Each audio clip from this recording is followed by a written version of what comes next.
பயணிகளின் கவனத்திற்கு.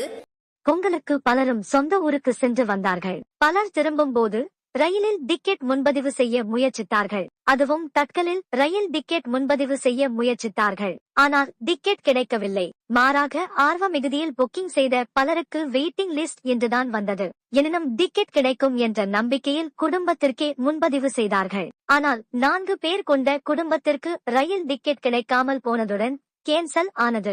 ஆனால் ஸ்லீப்பர் கோச்சில் ஒரு டிக்கெட்டிற்கு 80 ரூபாய் என 4 டிக்கெட்டிற்கு 320 ரூபாய் போனது. அதாவது டிக்கெட்டுக்கும் கிடைக்கவில்லை. முன்பதிவு செய்த ஒரு நாளில் தானாகவே ரத்தானதாலும் டிக்கெட்டிற்கு 80 ரூபாய் திரும்ப கிடைப்பது இல்லை. குடும்பமாக ரயிலில் செல்ல ஆசைப்பட்டவர்களுக்கு சராசரியாக 280 ரூபாய் டிக்கெட் கிடைக்காமலேயே பிடித்தம் செய்யப்பட்டுள்ளது. இந்த நடைமுறை திடீரென ஏற்படுத்தப்படவில்லை. பல ஆண்டுகளாக உள்ள நடைமுறை என்றாலும் டிக்கெட் கிடைக்காமல் தானாக ரத்தானால் முழு பணத்தையும் பிடித்தம் இல்லாமல் தர வேண்டும் என்ற கோரிக்கை எழுந்துள்ளது. பயணி ஒருவர் வெளியிட்ட பதிவில், தட்கல் டிக்கெட்டை முன்பதிவு செய்து 1724 ரூபாய் பணம் செலுத்தினேன். காத்திருப்போர் பட்டியலில் டிக்கெட் முன்பதிவு செய்யப்பட்டது.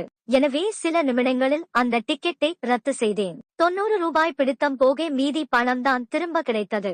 தேசத்தை கட்டி எழுப்புவதற்கான பங்களிப்பு 90 ரூபாய். இந்த புதுமையான நிதி திரட்டும் முறைக்கு நன்றி மோடிஜி என்று கூறியுள்ளார். தட்கலில் வெயிட்டிங் லிஸ்டில் கட்டணம் செலுத்த வேண்டாம் என்று நினைப்பவர்கள் புக்கிங் கன்ஃபார்ம் ஆனால் மட்டும் டிக்கெட்டை முன்பதிவு செய்யும் ஆப்ஷனை செலக்ட் செய்யுங்கள்.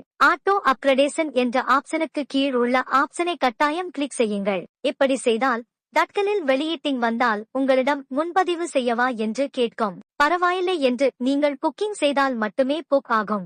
இல்லாவிட்டால் புக்கிங் ஆகாது. பணம் எடுக்க மாட்டார்கள். அப்படியே எடுத்தாலும் முழு பணமும் ஓரிரு நாளில் வந்துவிடும். மாறாக முன்பதிவு செய்யும் போது புக்கிங் கன்ஃபார்ம் ஆனால் மட்டும் டிக்கெட்டை முன்பதிவு செய்யும் ஆப்ஷனை செலக்ட் செய்யாமல் விட்டால் வெயிட்டிங் லிஸ்ட் வரும். உங்கள் பணமும் போய்விடும்.